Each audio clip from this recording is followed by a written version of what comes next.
वाटेवरल्या पाऊलखुणा प्रकरण 20. आमच्या मैदानावर संक्रांत. दिवाळीत सर्वांची गाठभेट झाली. आदरणीय काका काकू, मोहन, सुवर्णा, तनू, कुसुमात्या सगळेच दिवाळीसाठी गावी आले. त्यामुळे सुट्टी मजेत गेली. कुसुमात्या आणि मी सोडता सगळे दिवाळीपूर्वी 4 दिवस चोंढाळ्याच्या देवीस जाऊन आले. हे देवस्थान छत्रपती संभाजीनगर जिल्ह्यातील पैठण तालुक्याला आहे. सुट्टी संपल्यावर तात्या आणि वहिनीबरोबर मी लातूरला गेलो. एक दिवस मावशीकडे मुक्काम करून दुसऱ्या दिवशी तात्या, मी आणि वहिनी शाळेत गेलो. तात्या आणि वहिनी प्रथमच लातूरला आले होते. त्या दोघांनी अंधशाळा सगळीकडे फिरून पाहिली. तेव्हा मी 15च्या पार्टिशनमध्येच राहत होतो. पारधी साहेबांची बदली झाली होती आणि नवीन सोमवंशी साहेब आले होते. पूर्वीही ते तिथे होते, फक्त ट्रेनिंगला गेले असल्यामुळे मधल्या काळात पारधी साहेब आले होते. शाळेच्या समोर सुट्टीच्या काळातच डांबरी रोड झाला होता. एक छान प्रगती झाली होती. आम्हाला खेळण्यासाठी शाळेच्या समोर रोडच्या पलीकडे खूप मोठं मैदान होतं. त्या मैदानात आम्ही अनेकदा खेळत असू. 26 जानेवारीच्या निमित्ताने धावणं, 3 पायांची शर्यत, कबड्डी, रस्सीखेच, क्रिकेट अशा अनेक स्पर्धा त्या मैदानावर होत असत. या दिवाळीच्या सुट्टीत 1980च्या त्या मैदानात हाऊसिंग बोर्ड्सच्या खोल्या बांधायला सुरुवात झाली होती. जिथे आम्ही खेळत होतो तिथे आता सिमेंट, वाळू, खडी, मोठमोठे लोखंडी गर्डर येऊन पडले होते. आंतरराष्ट्रीय अपंग वर्षातच आमच्या मैदानावर संक्रांत आली होती. मी पहिलीला शाळेत आलो तेव्हा आमच्या अंधशाळेत पाण्याची बिलकुल सोय नव्हती. केवळ एकच नगरपालिकेचा नळ होता आणि त्याला सकाळी 5 ते 7 आणि संध्याकाळी 5 ते 6 एवढंच पाणी येत असे. तेवढ्या वेळात सगळं आवरावं लागत होतं. आता ऑफिसच्या मागे बाभळीखाली एक नवीन नळ सुरू झाला होता आणि त्याला 24 तास पाणी असायचं. त्यावरती एक मोटार लावली होती आणि हौदात पाणी सोडण्याची व्यवस्था केली होती. म्हणजे पाण्यासाठी आता शाळा स्वयंपूर्ण झाली होती.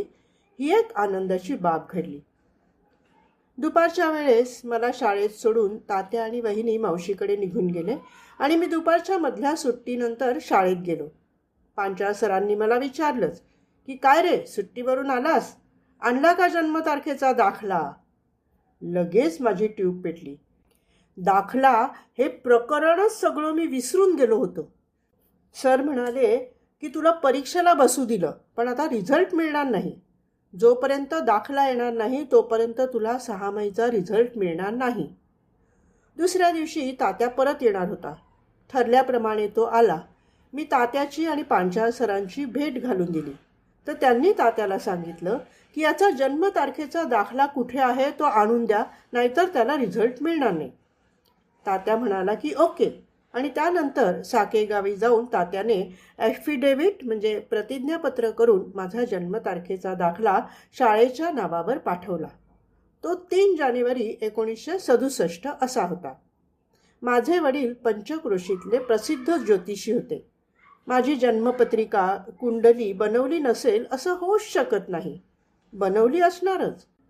आम्ही लहान असल्यामुळे कदाचित त्या कागदपत्रांचं विमान हवेत आणि होड्या करून पाण्यात सोडले असाव्यात आणि ते मीच केलं असावं. परंतु नियतीच्या मनात काहीतरी वेगळं असावं. घरात कुठेही पत्रिका किंवा कुंडली किंवा माझ्या जन्माचा पुरावा सापडला नाही, म्हणून शेवटी ॲफिडेव्हिट करावं लागलं. बहुतेक माझा जन्म उन्हाळ्यात झाला आहे असं शोभाचं आणि दुर्गा काकू आणि इतरांचं म्हणणं आहे. कारण मी झालो तेव्हा माझे आजोबा आणि आजी आणि राजू माळवदाकर गच्चीवर झोपले होते, तर दुर्गा काकू, प्रभा काका चौकात झोपले होते म्हणे. शोभा, माझी आई आणि दादा परसात झोपले होते आणि माझा जन्म परसात झाला आहे. जानेवारी महिन्यात कोणी परसात किंवा माळवदावर झोपत नाही. खूप थंडी असते. कदाचित मार्च एप्रिल महिना असावा. 1967 हे वर्ष बरोबर असावं, कारण 1968ला आमचे आजोबा गेले.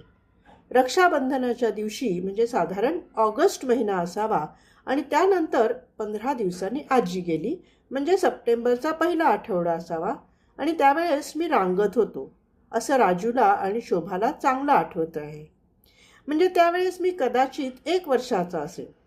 असो, शेवटी जन्म झाला हे महत्त्वाचं, कधी झाला हे महत्त्वाचं नाही. ॲफिडेव्हिट केलेली जी तारीख आहे त्याच दिवशी माझा जन्मदिवस, जयंती काय असेल ते शासनानं मान्य केलं आहे. त्यामुळे यावरील वाद संपुष्टात आलेला आहे. 1980ला संयुक्त राष्ट्र संघटनेने अपंग वर्ष म्हणून जाहीर केलं होतं. तसंच 1981 हे बालवर्ष म्हणून जाहीर केलं होतं. त्यानिमित्ताने अनेक स्पर्धा आमच्या शाळेत आयोजित केल्या होत्या डिसेंबर जानेवारी महिन्यामध्ये. पण खेळायचं कुठे, तर मैदानावर काम चालू झालं होतं. मग आमच्या शाळेच्या मागे असलेल्या रिमांड होम आणि अंधशाळा यांच्यामध्ये मोठं मैदान होतं. तिथे आमच्या स्पर्धा पार पडल्या. रिमांड होमच्या मैदानावर आमचा कबड्डीचा सामना छानच रंगला होता. त्याच वेळेस बाबूराव संकाळ याचा डावा हात मोडला. पुढे 8 दिवस तो लातूरच्या सरकारी दवाखान्यात ॲडमिट होता. काही स्पर्धा शिवाजी शाळेच्या मैदानावर झाल्या आणि आम्ही आंतरराष्ट्रीय अपंग वर्ष आणि आंतरराष्ट्रीय बालक वर्ष साजरं केलं. शाळेतील सरकारी रेडिओ आता सोमवंशी साहेबांच्या हॉलमधील खिडकीत ठेवला होता. बातम्या, क्रिकेट, शालेय कार्यक्रम, आपली आवड असे कार्यक्रम ऐकायचे असतील तर साहेबांच्या 2 मुली शारदा आणि सुनंदा तसेच राजहंस हा मुलगा यांना आवाज देऊन रेडिओ लावण्यास आम्ही सांगत असू. तेही मुलांच्या आवडीप्रमाणे रेडिओ लावत असत. रेडिओवर एक बातमी आली होती. अपंग वर्षाच्या निमित्ताने प्रत्येक जिल्ह्यातील 5 अंधांना शासकीय सेवेत सामावून घेण्यात येईल. राष्ट्रीय दृष्टिहीन संघाचे अध्यक्ष प्राध्यापक रघुनाथ रकीबे यांनी मुंबईतील आझाद मैदानावर उपोषण केलं आहे आणि मुख्यमंत्र्यांनी याबाबत जिल्हाधिकारी यांना आदेश दिले आहेत. त्या संदर्भातली ही बातमी ऐकली होती. त्याच वेळेस राष्ट्रीय दृष्टिहीन संघ आणि प्राध्यापक रकीबे सर यांच्याविषयी माझ्या मनात कुतूहल आणि औत्सुक्य निर्माण झालं होतं. अंध व्यक्ती प्राध्यापक देखील होऊ शकतो हे ऐकून मला खूप बरं वाटलं होतं. त्यानंतर 1995ला प्राध्यापक R.K. रकीबे सर यांच्या समवेत मला काम करण्याची संधी मिळाली. हे माझं भाग्य. 2002पर्यंत मी आणि ते बरोबर एकत्र काम करत होतो. असो, आठवलं म्हणून जाता जाता सहज हे सांगितलं. जानेवारी-फेब्रुवारी 1981ला राष्ट्रीय जनगणना झाली तेव्हा आमच्या शाळेतील शिक्षकवृंद व्यस्त असल्यामुळे शाळा अर्धाच दिवस भरत होती. उरलेल्या वेळेचा अभ्यासासाठी छान उपयोग झाला. 1981च्या मार्चमध्ये आमची 5वीची वार्षिक परीक्षा झाली. आम्हाला गावी जायचे वेध लागले. यावर्षी आदरणीय राठी सरांची नाशिकला बदली होणार असल्याचं कानावर आलं होतं. ती हुरहुर मनात घेऊनच मी मावशीकडे गेलो आणि तिथून मी, मावशी, छायावहिनी, मोठा भाऊ सुट्टीसाठी आणि माझ्या मुंजीसाठी तसेच शोभाताईच्या लग्नासाठी आम्ही साकेगावी गेलो. सुट्टीत 6 मे 1981ला माझी मुंज झाली. मुंज वाड्यात झाली. दुसऱ्या दिवशी शोभाचा विवाह सोहळा होता. त्याच दिवशी सायंकाळी सर्व वऱ्हाड साकेगावला आलं. आलेल्यांची राहण्याची व्यवस्था तात्याच्या वाड्यात केली. मोठ्या वाड्यातच आनंदात 7 मे 1981ला शोभाचं लग्न श्री कृष्णराव त्र्यंबकराव जोशी लखमापुरीकर यांच्याशी झालं. लग्नाच्या दिवशी सर्व वऱ्हाडाचा मुक्काम साकेगावातच झाला. दुसऱ्या दिवशी सकाळी म्हणजे 8 मे रोजी वऱ्हाड लखमापुरीसाठी निघाले. साकेगावातील आदरणीय मुरलीधर पाटील कुलकर्णी यांच्या मध्यस्थीनं हा विवाह सोहळा पार पडला. प्रकरण 20 इथे समाप्त होत आहे. प्रकरण 21 बस सुटली आणि धावपळ झाली. 8 मे रोजी 1981ला शोभाताई सासरी गेली. अतुल तेव्हा खूपच छोटा होता, म्हणजे केवळ 14 महिन्यांचा. ताईचा त्याला खूप लळा होता. सर्व पाहुणे मंडळीत अतुल शोभाला शोधायला लागला. चौकात, परसात आत्या आत्या करून तिला आवाज देऊ लागला. मी मनातल्या मनात मागील 10 वर्ष मागे जाऊ लागलो. तिनं माझी आई होऊन काळजी घेतली होती. माझ्याकडे तिचं खूप लक्ष असायचं. प्रत्येक सुट्टीत लातूरला जाताना ती माझ्यासाठी आसवं गाळत असे. मी सुट्टीसाठी लातूरहून येणार तेव्हा ती माझी पाखराच्या आईसारखी वाट पाहत असे. मला हे सगळं खूप आठवू लागलं. मला सुद्धा पुढील 4-5 दिवस बिलकुल करमलं नाही. जेव्हा अण्णा तिला येती जाती करायला घेऊन आला तेव्हा खूप बरं वाटलं. अतुल तर शोभाला शोधत आवाज देत अंधाऱ्या खोलीत जायचा. शेवटी मे महिना संपला. जूनच्या पहिल्याच आठवड्यात राजू त्र्यंबकेश्वरला निघून गेला. इतर वेळेस तो मला लातूरला नेऊन सोडल्यानंतर जात असे. यावर्षी त्याला काहीतरी काम असल्यामुळे लवकरच गेला होता. जूनच्या दुसऱ्या आठवड्यात 9 जूनला शाळा चालू झाली. तात्या मला सोडण्यासाठी लातूरला येणार होता. त्या दिवशी सकाळीच आम्ही लातूरला जाण्यासाठी निघालो. शेवगावला पोहोचलो. तिथे गेवराई गाडी उभी होती. आम्ही गेवराईला पोहोचलो. पुढे औरंगाबाद लातूर गाडी उभीच होती. लगेच आम्ही लातूर गाडीत बसलो. औरंगाबाद लातूर गाडी बीडला दुपारी जेवणासाठी थांबली. दोघांनाही भूक लागली होती. तात्या म्हणाला, आपण नाश्ता करूया. मी आणि तात्या स्टँडवरील कॅन्टीनमध्ये नाश्ता करण्यासाठी गेलो. तात्याचा नाश्ता करून झाला तेवढ्यात त्याच्या लक्षात आलं की आपली बस निघाली आहे. माझं खाणं बाकी होतं. तात्या म्हणाला, बस निघाली आहे, तू 1 मिनिट इथेच थांब आणि एवढं संपव, मी बस थांबवून तुला न्यायला येतो. तात्या बसकडे गेला. माझं खाणं संपलं, पाणीही पिऊन झालो. मी तात्याला आवाज देऊ लागलो. अंदाजे 5 मिनटं झाले असतील. मग माझा धीर सुटला. मी रडायला लागलो. मला वाटलं कदाचित तात्याने मला इथेच सोडून दिलं की काय. अजून तो काय येत नाही. जवळजवळ सगळेच लोक माझ्या आजूबाजूला गोळा झाले आणि मला विचारायला लागले, काय झालं, दिसत नाही व्हय. मी काही बोलण्याच्या मनस्थितीत नव्हतो. शेवटी 15-20 मिनिटांनंतर तात्या आला.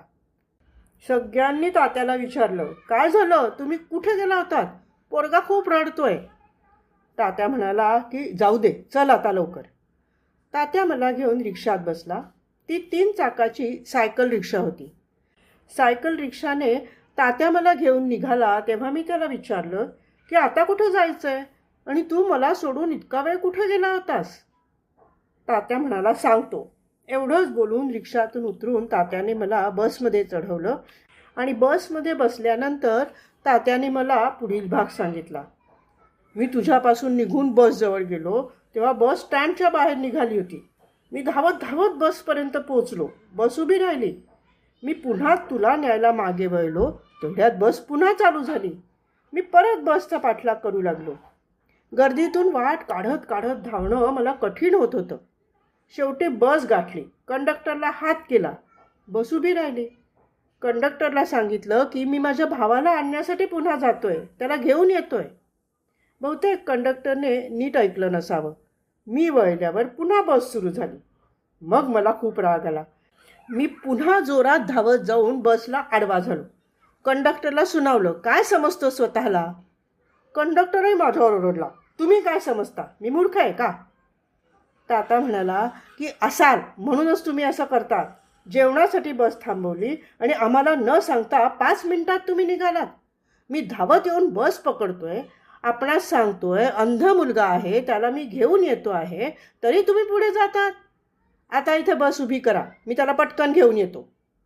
जेव्हा हे सांगितलं तेव्हा तो कंडक्टर उभा राहिला. मी आपल्या तिकिटावर त्याची सही घेतली आणि तुला न्यायला आलो. या सगळ्या गडबडीत वेळ झाला म्हणून मी उशिरा आलो होतो. तो त्या काळातला तात्या होता, आजचा नाही. आज गुडघेदुखीमुळे त्याला चालण्यास त्रास होतो. पूर्वी तो खूप वेगानं धावत होता. मिल्खा सिंगचंही असेच गुडघे दुखत होते. संध्याकाळी आम्ही लातूरला पोचलो. यापूर्वीही तात्या आणि वहिनी मला सोडवण्यासाठी आले होते, त्यामुळे तात्याला आता लातूरची चांगली माहिती झाली होती. आम्ही मुक्कामी मावशीकडे पोचलो. संध्याकाळचं चहा पाणी जेवणं खाणं झाल्यानंतर झोपण्याची वेळ आली तेव्हा तात्या म्हणाला की मावशी, मी घरात झोपणार नाही. मावशी म्हणाली, मग कुठे झोपणार. तात्या म्हणाला की मी तुझ्या अंगणात झोपेन किंवा गच्चीत जाऊन झोपेन. मावशी म्हणाली की बंडा, तू किती बंड आहेस, घाटी आहेस तू, खेडूत ते खेडूतच, कधी सुधारणार नाही. तात्या म्हणाला की घरात झोपलो तर सुधारी आणि बाहेर झोपलो तर गावंढळ. हे तुला कोणी सांगितलं.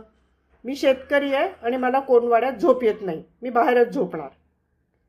मावशी म्हणाली की माझ्या बंगल्याला कोणवाडा म्हणतोस ते काही नाही, तुला माझ्या बंगल्यातच झोपावं लागेल. आजूबाजूचे लोक मला काय म्हणतील, पाहुण्याला बाहेर झोपवतेस, तू बंगल्यातच झोपलं पाहिजेस. शेवटी तात्याचा नाईलाज झाला. तो बंगल्याच्या हॉलमध्ये झोपला. रात्री काय झालं कुणास ठाऊक, त्याच्या मांडीला विंचू चावला. त्याला खूप त्रास झाला. रात्रभर झोप लागली नाही. मग मात्र त्याला खूपच राग आला. तो मावशीला म्हणाला की कसला आलाय तुझा बंगला, त्याच्यापेक्षा आमचा गोठा बरा. आम्ही रोज गोठ्यात झोपतो, विहिरीच्या धाबेवर झोपतो, आम्हाला काही होत नाही, आणि तुझ्या बंगल्यात विंचू चावला. त्यानंतर तात्या लातूरला कधीच आला नाही.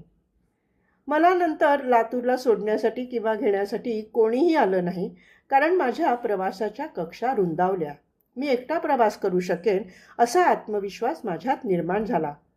माझे बरेचसे मित्र एकटे प्रवास करत असत. दिनू, तूही एकटा जाऊ शकतोस, प्रयत्न कर. काही ट्रिक्स शिकलो आणि त्यानंतर मी एकटा प्रवास करू लागले. 6वीला शाळेत गेल्याबरोबरच समजलं राठी सरांची नाशिकला बदली झाली आहे. असं वाटलं होतं कदाचित बदली रद्द होईल. राठी सर गेले. त्यांच्या जागेवर श्रीनाथे गुरुजी आले होते. हे गुरुजी विद्यार्थ्यांशी कर्मचाऱ्यांशी जुळवून घेण्यात कमी पडत असत. त्यांना संगीताचं फारसं ज्ञान नव्हतं. त्यामुळे श्रीनाथे गुरुजी आहेत काय आणि नाहीत काय अशीच परिस्थिती होती. 6वीला जूनच्या शेवटच्या आठवड्यात 10वीचा निकाल लागला. विठ्ठल मुरके आणि अंकुश शिंदे शिवाजी शाळेतून 10वी पास झाले. त्यांनी आम्हा अंधशाळेतील विद्यार्थ्यांना पेढे वाटले. या दोघांनाही त्यांच्या 8वीनंतर अंधशाळेतून पारधी साहेबांनी पूर्वी काढून टाकलं होतं. ते दोघेही शिवाजी शाळेच्या बोर्डिंगमध्ये राहून 9वी 10वी पास झाले होते. विठ्ठल मूर्ती यांच्याकडे एक रेडिओ होता. 5वीत असताना मी आणि रामलिंग कांबळे सकाळी सकाळीच भारत ऑस्ट्रेलिया यांच्यातील क्रिकेट सामना ऐकण्यासाठी विठ्ठलच्या रूमवर शिवाजी शाळेच्या स्टाफ रूममध्ये जात होतो. खूप मजा येत असे. तिथे मारोळे सर शाळेचे हेडमास्टर आणि कधीकधी शेरकाणे सरही येत असत. विठ्ठल मुरके आता खाजगी कंपनीतून सेवानिवृत्त झाले असून पुण्यात राहतात. अंकुश शिंदे यांचं लातूर इथे झेरॉक्स दुकान आहे. रामलिंग कांबळे नुकतेच आंबेजोगाई तहसील कार्यालयातून सेवानिवृत्त झाले आहे. 1 ते 5वी या काळात शाळेला जी शिस्त होती ती कुठेतरी कमी झाल्यासारखं जाणवत होतं. पारधी साहेबांच्या काळात खूप चांगली शिस्त होती. मी आता मोठ्या मुलांमध्ये गणला जाऊ लागलो होतो. तसंच खाण्यापिण्याचे अन्य नियम देखील बदलले होते. पावडरच्या दुधाऐवजी म्हशीचं दूध सुरू झालं होतं. तसंच आठवड्यातून 3 दिवस रविवार, बुधवार आणि शुक्रवार संध्याकाळच्या जेवणात मांसाहार सुरू झाला होता. जे मांसाहार घेत नाही अशांसाठी स्वीट किंवा फलाहार सुरू केला होता. दरम्यानच्या काळात सुनीता वहिनींचं मला पत्र आलं. तात्या पुन्हा साकेगावला सुरक्षित पोहोचला असल्याचं ते पत्र होतं. त्याचं मी देखील उत्तर दिलं. माझा अभ्यास व्यवस्थित सुरू झाला. 6माही परीक्षेच्या दृष्टीने तयारी चांगलीच झाली. दिवाळीसाठी आपण सुट्टीत एकट्याने गावी यायचं असं मी ठरवून टाकलं. श्री दयानंद गुद्दे, नामदेव सुरवसे हे अनुक्रमे बीडचे आणि तुळजापूरचे माझे मित्र होते. ते एकटंच जात असत. म्हटलं की मीही यावेळी एकटाच जाईन. तसा बाळूभाऊ, मावशी आणि काका या माझ्या स्थानिक पालकांना फोन करून कळवलं. तेव्हाच राजूचं पत्र आलं. चिरंजीव दिनूस, अनेक उत्तम आशीर्वाद. नुकतेच अण्णाचे पत्र आले होते. श्रीकृष्णराव आणि शोभाकडूनही समजले होते.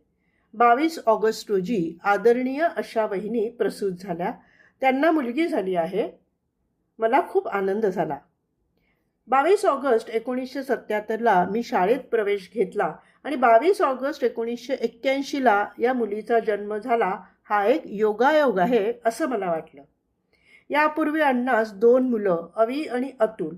आता छोटी मुलगी झाली आहे. आता नक्कीच दिवाळीच्या सुट्टीत साकेगावला जायलाच हवं. बाळ कसं आहे, किती छोटी आहे हे पाहायलाच पाहिजे. म्हणून दिवाळीसाठी घरी कुणालाही न सांगता एकटाच निघालो आणि सुखरूप साकेगावी पोहोचलो. इथून माझा एकट्याचा प्रवास सुरू झाला. सर्वांना आश्चर्य वाटलं. तात्याने, अण्णांनी विचारलं की कुणाबरोबर आला, कसा आला? मी सांगितलं की एकटाच आलो. बसने अहिल्यानगर मार्गे आलो. मग त्यांनी मला सांगितलं इथून पुढे येताना बीड मार्गे यावे. छोटं बाळ हात लावून पाहिलं. तिचं नाव रुपाली असं ठेवलं होतं. प्रकरण 21 इथेच समाप्त होत आहे. ही फाईल इथे समाप्त होत आहे.